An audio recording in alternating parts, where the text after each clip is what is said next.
for us to start.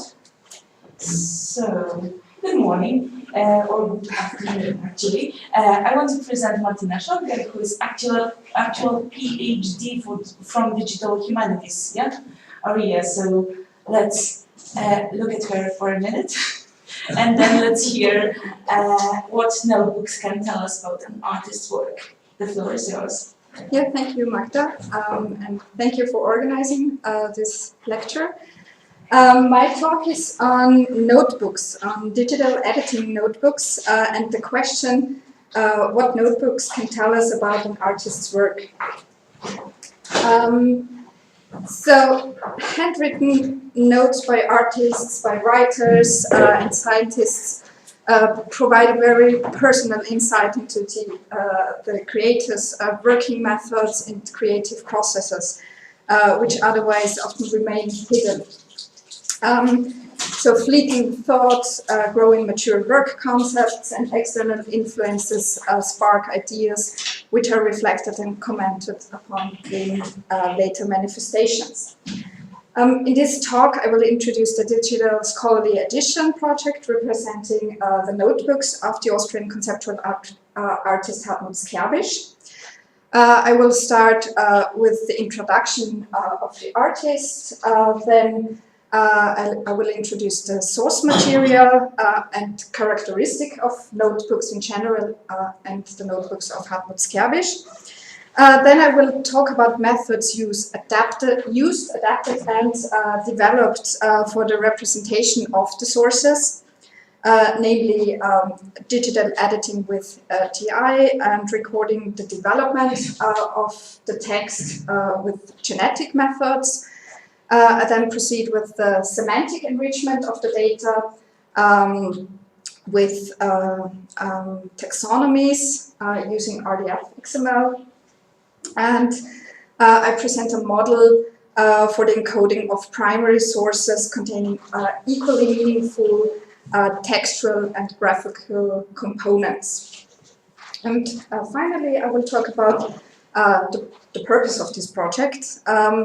So the goal is to reconstruct the artist's inspiration and association processes in the course of his developing individual artworks.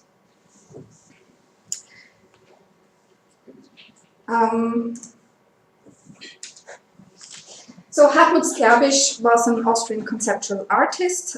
He was born in 1945, died in 2009. And influenced by his studies on architecture, he reflected in his work especially the relationship between space, sculpture, and the spectator. He was also very interested in materiality, and in his early media art in the 1960s and 70s, he dealt with electronic signals and the question how to generate virtual spaces with this. And in his later sculptural work starting from the mid-1990s, he questions materiality with its own means. And he was much more interested in the recipient's experience than the aesthetic shell of an artwork. In his artworks, there are a series of references to works of literature, music, and other artworks, especially concerning the literature. It's James Joyce, it's Franz Kafka, music from Lou Reed, Jimi Hendrix, Rolling Stones. That makes it very interesting. In an interview, he even referred to his artwork as a commentary on works of others. And here in the background, you can see an artwork from Hartmut Skerbisch in Graz, which is a reflection on Kafka's America and the Statue of Liberty. Skerbisch collected his ideas in a total of 35 notebooks with approximately 2,100 pages. The notebooks were created over a period of 40 years, from 1968 to 2008.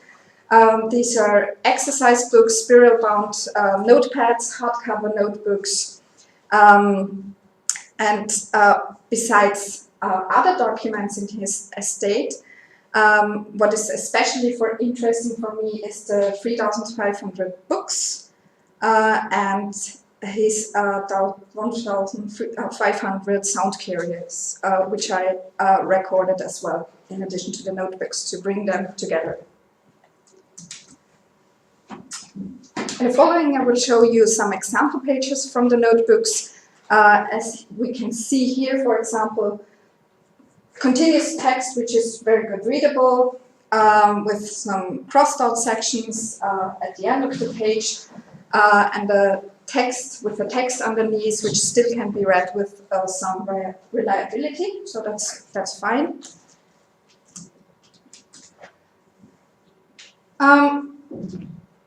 An example which shows text and graphic in combination, some modifications in the text, deletions, and torn out sections here on the top right. Formulas and calculations to plan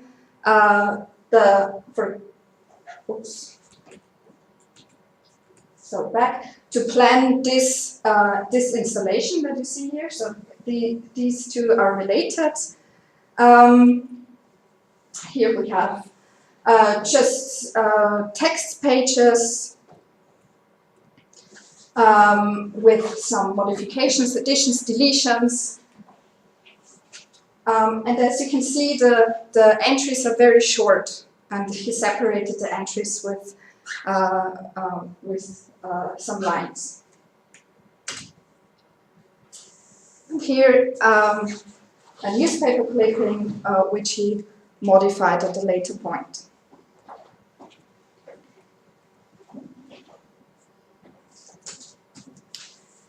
So,